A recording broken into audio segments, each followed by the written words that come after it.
पहलगाम हमले के बाद भारत के सख्त रुख से पाकिस्तान के हाथ पांव इस वक्त फूले हुए हैं।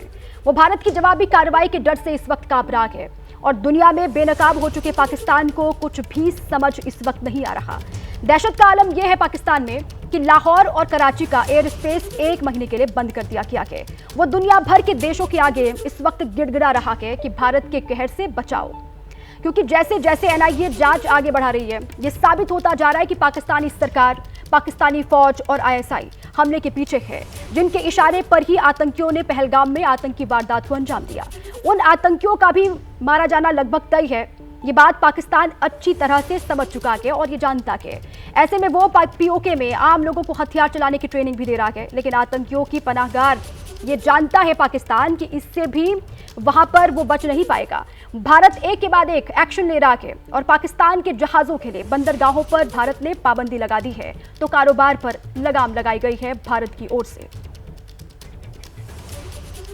पहलगाम हमले को लेकर पूरे देश में आक्रोश है, सरहद पार दहशत है, तो हिंदुस्तान में लोग पाकिस्तान के खिलाफ सख्त एक्शन की लगातार मांग कर रहे हैं। वहीं प्रधानमंत्री नरेंद्र मोदी ने आज एक बार फिर से पहलगाम हमले का जिक्र करते हुए कहा कि आतंक के खिलाफ निर्णायक कार्रवाई जरूर की जाएगी। हम एक मत है कि आतंकवाद मानवता के लिए सबसे बड़ा खतरा है। पहलगाम में हुए आतंकी हमले में मारे गए लोगों के प्रति राष्ट्रपति लॉरेंसो और अंगोला की संवेदनाओं के लिए मैं उनका आभार व्यक्त किया। We are committed to take firm and decisive action against terrorist and those who support them. We thank Angola for their support in our fight against cross-border terrorism. प्रधानमंत्री नरेंद्र मोदी ने अब तक 3 बार पहलगाम हमले का जिक्र करते हुए कहा है कि आतंक और आतंक के आकाओं के खिलाफ सख्त कार्रवाई जरूर होगी। वहीं भारत सरकार की ओर से पाकिस्तान के खिलाफ आज 3 बड़े फैसले लिए गए हैं। उनके बारे में आपको जानकारी देते हैं। पहला फैसला, आयात पर रोक लगा दी गई है। भारत ने पाकिस्तान से हर तरह का आयात रोक दिया है, मतलब पाकिस्तान से हर सामान के आयात पर पाबंदी रहेगी। और दूसरा फैसला आपको बताएं, भारत सरकार की ओर से जो लिया गया है, मालवाहक जहाजों पर पाबंदी। दरअसल भारतीय बंदरगाहों पर पाकिस्तान के जहाज बैन कर दिए गए हैं। इनमें हर वो जहाज शामिल है जिस पर पाकिस्तान का झंडा लगा होगा। साथ ही भारत के मालवाहक जहाजों को भी पाकिस्तान जाने पर रोक दिया गया है। तीसरा फैसला है, पोस्टल या डाक सेवाएं बंद कर दी गई हैं। पाकिस्तान के साथ साथ डाक सेवा पर भारत ने रोक लगाने का फैसला लिया है पाकिस्तान के साथ। आदेश के मुताबिक पाकिस्तान से चिट्ठी और पार्सल का आदान प्रदान अब नहीं हो सकेगा। ये 3 बड़े फैसले भारत सरकार की ओर से लिए गए। और इस बीच एक बड़ी खबर आपको हम दे दें, एआईएमआईएम अध्यक्ष असदुद्दीन ओवैसी ने एक बार फिर से पाकिस्तान पर बड़ा हमला बोला है। उन्होंने कहा कि पहलगाम हमले को दर्दनाक और इंसानियत के खिलाफ ओवैसी ने बताया है। उन्होंने कहा कि भारत सरकार निर्दोष लोगों की हत्या के पीछे जिम्मेदार लोगों पर कड़ा एक्शन लेगी और पीड़ित परिवारों को इंसाफ जरूर मिलेगा। कोई भी हमारे भारत की सरजमीन पर आकर बाहर से किसी भी इस मुल्क में बसने वाले लोगों की जान को नहीं ले सकता है। और हम देख रहे हैं कि पिछले बरसों से पाकिस्तान से दहशतगर्द हमारे वतन अजीज में आकर मासूम लोगों की जानें लेते हैं।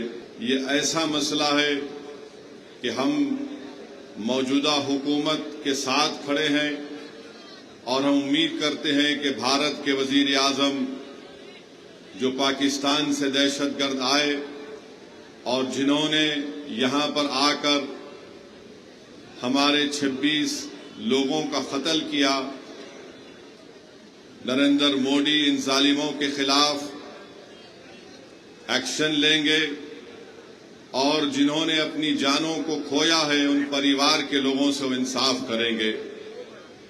हम उम्मीद करते हैं कि एक ठोस इक़दाम किया जाएगा ताकि पाकिस्तान दोबारा भारत में किसी भी एक भारत के नागरिक को मारने की कोशिश नहीं करेगा। हम इस मामले में पूरी तरीके से जो हुकूमत इक़दाम या फैसला करेगी हम उसकी तायीद करते हैं।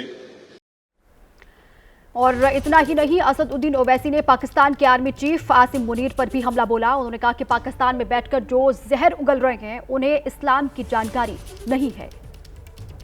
हम आसिम मुनीर को कहना चाहेंगे कि सन 47 में हमने फैसला ले लिया कि हम भारत को छोड़कर नहीं जाएंगे। हमने जिना के पैगाम को ठुकराया। भारत ही हमारी सरजमीन थी, भारत ही हमारी सरजमीन है और इंशाअल्लाह भारत ही हमारी सरजमीन रहेगा। और हम वो लोग जो आज पाकिस्तान में बैठकर बकवास बक रहे हैं, हम उनसे कहना चाहेंगे कि तुम इस्लाम को जानते नहीं हो, तुम इस्लाम की तालीमात से महरूम हो।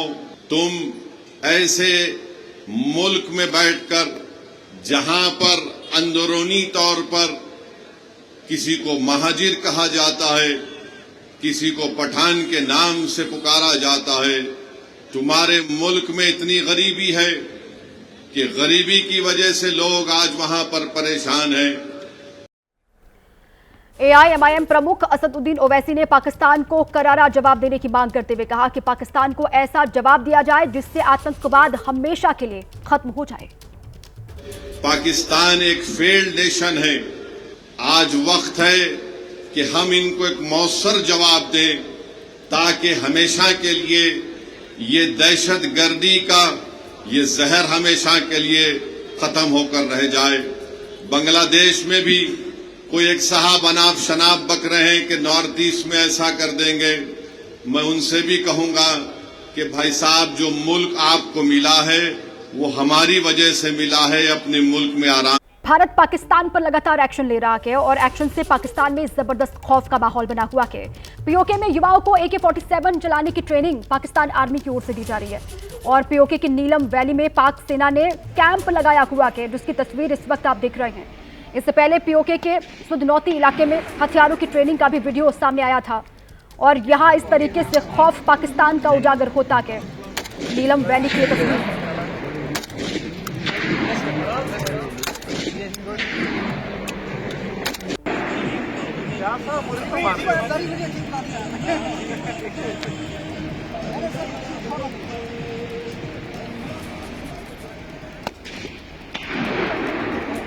ये दो तस्वीर आपको हम लगातार दिखा रहे हैं। भारत जिस तरीके से एक्शन ले रहा है लगातार पाकिस्तान पर, उससे पाकिस्तान में डर का माहौल, खौफ का माहौल। और ये तस्वीर पीओके की आपके सामने है। दो तस्वीर, खौफ में पाकिस्तान, पाकिस्तानी सेना और वहां युवाओं को इस तरीके से हथियार चलाने की ट्रेनिंग दी जा रही है। AK-47 चलाने की ट्रेनिंग वहां पर दी जा रही है।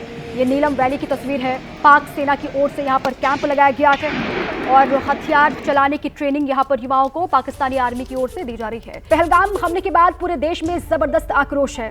जम्मू में पूर्व सैनिकों ने पाकिस्तान के खिलाफ बड़े एक्शन की मांग की है और इतना ही नहीं, पूर्व सैनिकों ने भारतीय सेना में शामिल होने की भी मांग की है।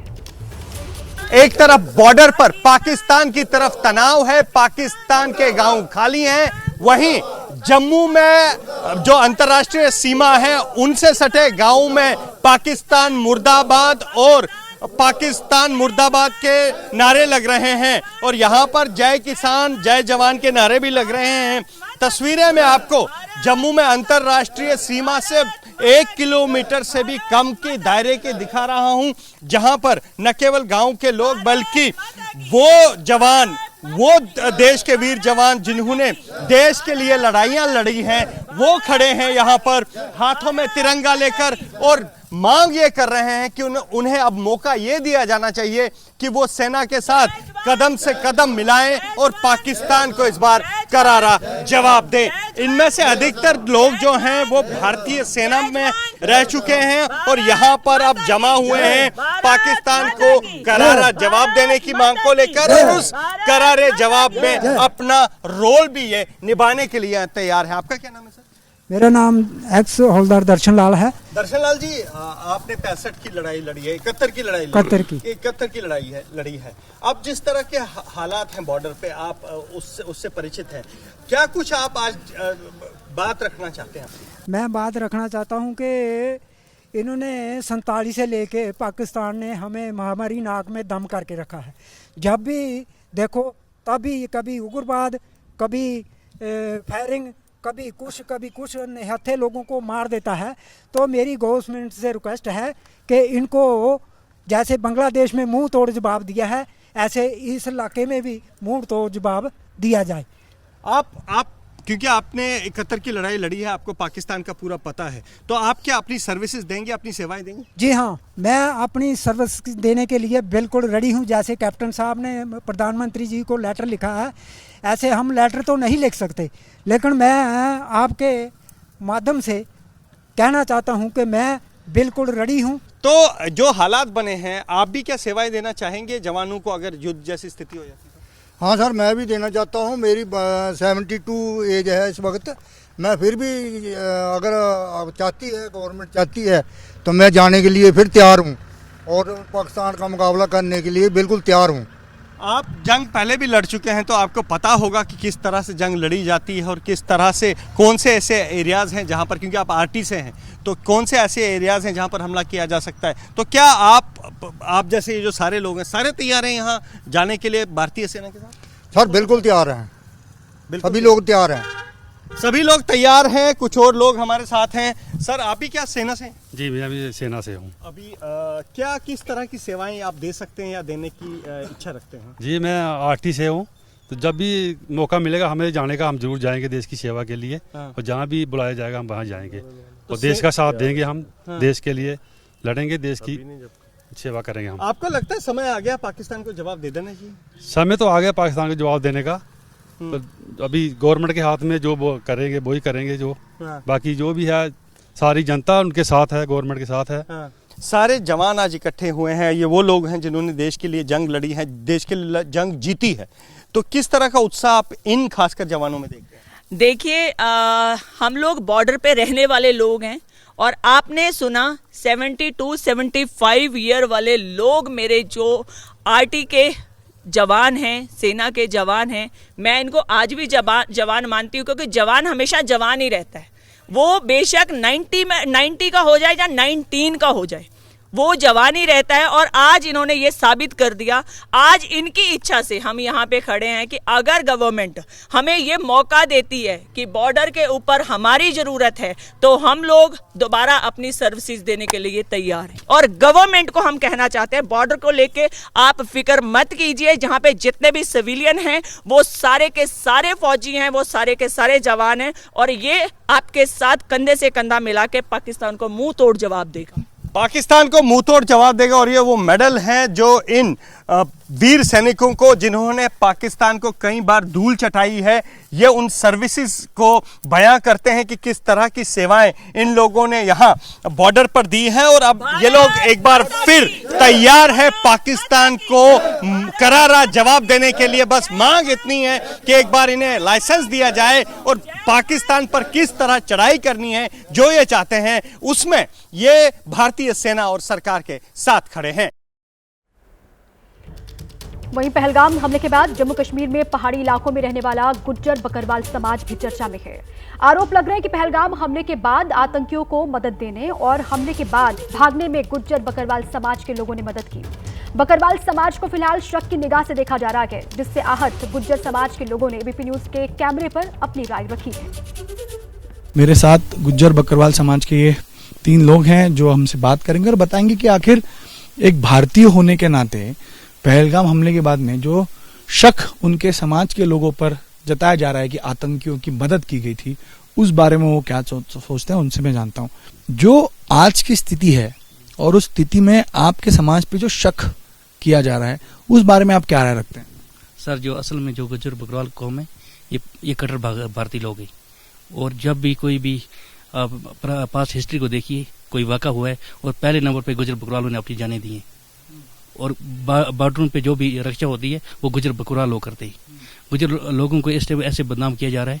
वो बकरवाल लोग जिन्होंने आज तक इतने 75 साल हो गए, 75 साल में उन्होंने देश की सेवा की है, आज कैसे वो ऐसा इंसिडेंट पे वो हाथ रख सकते हैं या वो करा सकते हैं, या कोई उसकी कोई ऐसी कोई पॉलिसी होगी इसमें? हमें हर बार अपनी हिंदुस्तानी होने का सबूत देना पड़ता है। हम इसी हिंदुस्तान के रहने वाले हैं और यहीं पे पले बड़े हैं और यहीं पे रहने वाले हैं। ये बिल्कुल जानबूझ के टारगेट किया जा रहा है, बिल्कुल गुजर बकरवाल कम्युनिटी के साथ नाइंसाफी की जा रही है और इनको बिछाड़ा जा रहा है। बाकी जो गुजर बकरवाल का आर्मी के साथ रोल है, यही लोग जो बॉर्डर के आसपास रहते हैं, गुजर बकरवाल लोग, यही आर्मी के पोर्टर भी है, कुल्ली का काम करते हैं ये, और किसी भी शाना बशाना फौज के साथ खड़े रहते हैं। बॉर्डर में आखिरी सवाल आपसे, बॉर्डर में किस तरह के हालात है? आप बॉर्डर पे रहते हैं, किसी भी समय जंग होने के आसार हैं, तो आप समाज उस जंग में भारतीय सेना के साथ जुड़ने के लिए तैयार हैं? जी सर, जब ऐसी कोई सिचुएशन आएगी तो फिर फौज के साथ खड़ा रहना होगा, हमें अपना साथ देना होगा, कंट्रीब्यूशन। तो अभी तो वैसे अमन ही है, दोनों मुल्कों के दरमियान अमन ही होना चाहिए। हम भी यही चाहते हैं कि अमन हो, ऐसी कोई घटना न हो कि दोनों देशों में कोई ऐसा इंसिडेंट ना हो। बिल्कुल हम अमन चाहते हैं, ऐसा जंग नहीं चाहते। लेकिन जंग होगी तो आप सब भारतीय सेना या भारत के साथ ही खड़े रहेंगे। तो ये गुज्जर बकरवाल समाज के लोग हैं जो कहते हैं कि बहुत तकलीफ से वो उभरे हैं, आगे आ रहे हैं, और एक ऐसा हादसा, ऐसी घटना उनकी सारी मेहनत को खत्म कर देता है। तो इस तरह उन्हें शक की नजर से ना देखें, जांच में वो सहयोग कर रहे हैं, उनके लोग इसमें नहीं होंगे, ये उनको विश्वास है। नेशनल कॉन्फ्रेंस के अध्यक्ष हैं फारूक अब्दुल्ला, जिन्होंने पहलगाम हमले के लिए पाकिस्तान को जिम्मेदार ठहराया है। उन्होंने दावा किया कि पाकिस्तान दरिंदा है और उससे बदला लिया जाएगा। फारूक अब्दुल्ला का पाकिस्तान पर ये बड़ा हमला, को कायराना आतंकी हमला जो है वो देखने को मिला, लेकिन इसको लेकर के अब जैसे जैसे जांच एजेंसियां जांच को बढ़ा रही हैं, उसमें साफ तौर से ये कहा जा रहा है कि कहीं ना कहीं लोकल इन्वॉल्वमेंट के बिना तो ये पॉसिबल नहीं है। कौन कहता है? कुछ ना कुछ तो होगा, कहीं ना कहीं कोई पॉकेट्स होंगे, ऐसी बात तो नहीं है, आसमान से तो नहीं उतरते हैं। भाई साहब, अगर इसका मुकाबला करना है तो हम सब ने, वो हिंदू हो, मुसलमान हो, सिख हो, ईसाई हो, कोई भी हो जो भारतीय है, उससे मुकाबला करना है। और इसका मुकाबला सिर्फ लड़ाई से नहीं होगा, इससे मुकाबला हमने देश को मजबूत करने की कोशिश करनी पड़ेगी। जो नफरत देश में फैली है, हिंदू अलग मुसलमान अलग, उसको बंद करना पड़ेगा। इसके अटैक की अगर मैं बताऊं तो जो प्रारंभिक रिपोर्ट आ रही है कि लश्कर, आईएसआई और पाकिस्तानी मिलिट्री तीनों ने मिलकर के लश्कर के हेडक्वार्टर में ये पूरी जो है साजिश रची थी। सबसे बड़ा इम्तिहान आज हमारे लिए है कि हम उन 4-5 को जो हैं उनको पकड़ सके। जिस दिन हम उनको पकड़ेंगे उस दिन हमें पता लग जाएगा कौन कहाँ पे खड़ा था, किसने क्या किया, कौन किया। ये पहला फर्ज हमारे पास है, दिखाइए देश को उनको पकड़ के। आज हमारे पास सब ताकतें हैं, ड्रोन्स हैं, फौज है, इंफॉर्मेशन, इंटेलिजेंस, फॉर्मेशन। इन सब चीजों के बीच में पाकिस्तान के और इंडिया के बीच में तनाव की स्थिति आपको भी पता है कि काफी ज्यादा हो गई है। आयात निर्यात, इंडस वाटर ट्रीटी, इन सब चीजें जो है वो बंद कर दी गई हैं। ये तनाव को कैसे देखिए, ये जरूरी था उनको बताने के लिए कि बहुत हो गया। आप यहाँ के लोकल से पूछिए ना, उन पर कितना जुल्म है। टैक्सी वाले ने नई टैक्सी अभी बैंक से लोन से ली थी, होटल वाले ने अपने होटल को बेहतर करने के लिए लोन लिया था, कोड़े वाले ने लोन लिया था। कौन नहीं है जिसने लोन नहीं बैंक का लिया था कि लोग आ रहे हैं, लाखों की तादाद में आ रहे हैं। आज उनके घर में चिराग भी नहीं जल रहा है, ये भी नहीं पता कि कल का खाना मिलेगा या नहीं मिलेगा। ये सब उनकी मेहरबानी है। अफसोस मुझे उस देश पे जो अपने आप को इस्लामिक रिपब्लिक कहता है, अफसोस है मुझे उस पर।